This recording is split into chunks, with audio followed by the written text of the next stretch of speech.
ప్రజ్ఞా channel వీక్షకులకి స్వాగతం సుస్వాగతం. కాశీపట్టణంలో ధనవంతుడైన ఒక బ్రాహ్మణుడు ఉండేవాడు. ప్రతిరోజు దాన ధర్మాలు చేసేవాడు, దైవభక్తి గలవాడు, యజ్ఞయాగాదులు చేసేవాడు. అన్ని దానం చేయడంతో కుటుంబ పోషణకు అతని వద్ద డబ్బులు లేకుండా అయిపోయాయి. బీదవాడైపోయాడు. కుటుంబ పోషణే భారంగా అయిపోయింది. కానీ ప్రక్క ఊరిలో ఒక సేటు నివసిస్తున్నాడు. అతను పుణ్యం కొని డబ్బులు ఇస్తాడని చెప్పేసి తెలుసుకొని 4 రొట్టెలు తీసుకొని దారిలో తినడానికి ప్రక్క ఊరికి ప్రయాణం అవుతాడు. దారిలో ఒక కుక్క తన పిల్లలతో ఆకలితో ఎదుటి నిలబడి ఉండడం చూసి తను రొట్టెలు తినకుండా ఆ కుక్కకు ఆ రొట్టెలని దానం చేస్తాడు. కుక్క ఆకలితోటి ఆ రొట్టెలన్నీ తింటుంది. బ్రాహ్మణుడు మాత్రం నీరు తాగి అలాగే ప్రయాణం చేస్తాడు. సేటుని కలిసి తన పుణ్యాన్ని అమ్ముకోవడానికి వచ్చానని చెప్తాడు. సేటు అంగీకరిస్తాడు. రొట్టెలు దానం చేసిన పుణ్యము తనకివ్వమని చెప్పేసి 4 రొట్టెల బరువుకు సమానంగా వజ్రాలు ముత్యాలు ఇస్తానని సేటు అని ఒక త్రాసును తెప్పించి త్రాసులో ఒకవైపు రొట్టెలు ఇంకొక వైపు వజ్రాలు ముత్యాలు ఒక చిన్న సంచి పెడతాడు. అయినా ఎటువంటి త్రాసు ఇలాగా కదలదు. తన దగ్గర ఉన్న ఆభరణాలు, వజ్రాలు, ముత్యాలు అన్నీ పెడతాడు. సేటు పెట్టినా కూడా త్రాసు అనేది కదలదు.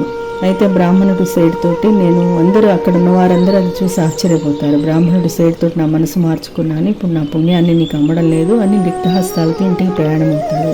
అయితే భార్య అడుగుతుందేమోనని చెప్పి దారిలో కుక్కలకు రొట్టెలు ఇచ్చిన చోట నుండి కొన్ని గులకరాళ్ళు రాళ్ళని ఏరుకొని ఒక మూటను తయారు చేసి ముడి వేస్తాడు. ఇంటికి చేరగానే భార్యకు ఆ మూటని ఇస్తాడు.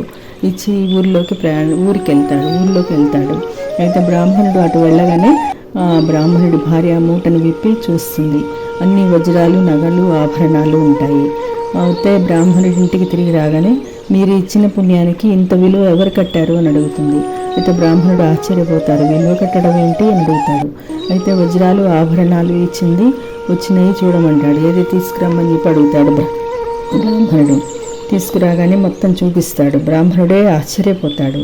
అయితే నోరు లేని ఆ మూగజీవుల్లో పరమాత్మను చూసి వాటి ఆకలి తీర్చిన పుణ్యమే అతన్ని అలాగా ఆశీర్వదించింది. ఇది కథ.